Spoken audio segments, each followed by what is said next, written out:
From Washington, this is VOA News.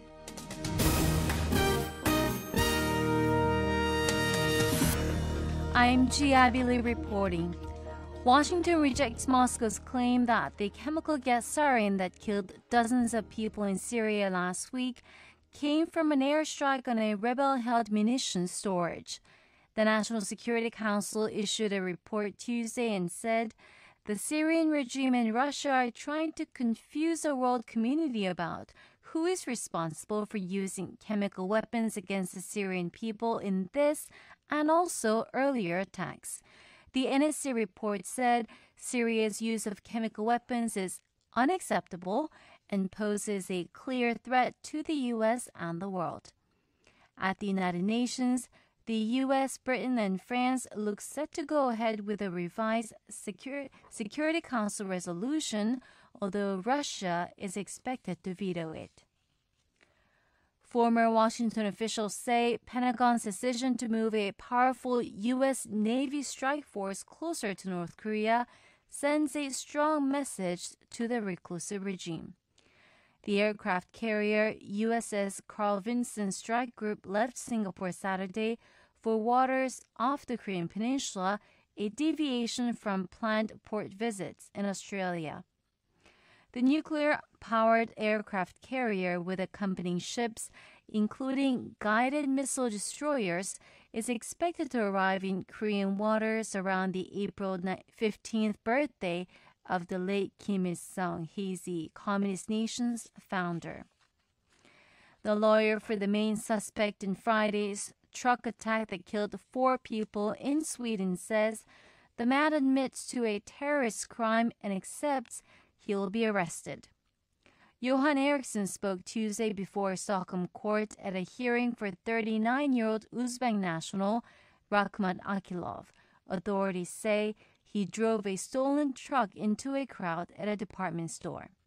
This is VOA News.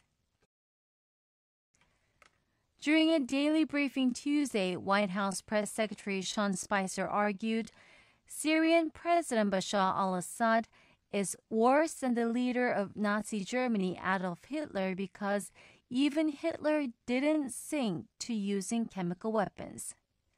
Nazis gassed millions of Jews in concentration camps.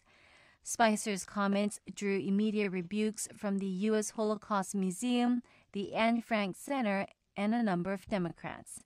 House Minority Leader Nancy Pelosi is calling on President Donald Trump to fire Spicer for downplaying the horror of the Holocaust. In the same briefing, Spicer said President Trump has seen the troubling video of a passenger being dragged off a United Airlines plane Sunday. When the Chicago to Louisville flight was overbooked, the crew asked passengers to voluntarily take another flight in exchange for financial compensation. When no one volunteered, the airline randomly selected 4 people. When one of them refused to leave, 3 Chicago aviation security officers yanked him out of his seat and forcibly dragged him out.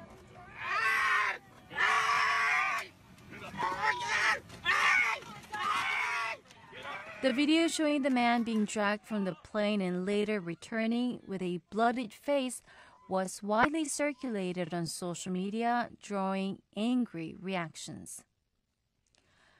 Zambia's top opposition leader was arrested late Monday and is being held without charge. The opposition party spokesman tells VOA the government is accusing presidential challenger and critic Hakainde Hichilema of treason. VOA's Anita Powell reports from Johannesburg. Zambia's outspoken opposition leader has been arrested for the second time in just over 6 months, part of deepening fallout from a contentious August poll that both contenders claim to have won. Late Monday night, says opposition spokesman Charles Kakoma, police broke through the doors of opposition leader Hakainde Hichilema's upscale home, blocked the gates and the doors to prevent escape, tear-gassed the occupants, and then took Hichilema away. Kakoma said police still had not charged Hichilema the morning after, and they had taken him to a police training academy for questioning. He said the party had been warned that this might happen because of an incident days before, in which Hichilema's convoy crossed paths with President Edgar Lungu's motorcade as the two men were attempting to attend the same ceremony in western Zambia. Anita Powell, VOA News, Johannesburg. Amnesty International says China remains a world leader in executing people, while executions dropped by more than one-third in other countries last year. The rights group's data for 2016 included executions from 23 countries other than China. I'm Jee Abbey Lee in Washington. That's the latest world news from VOA.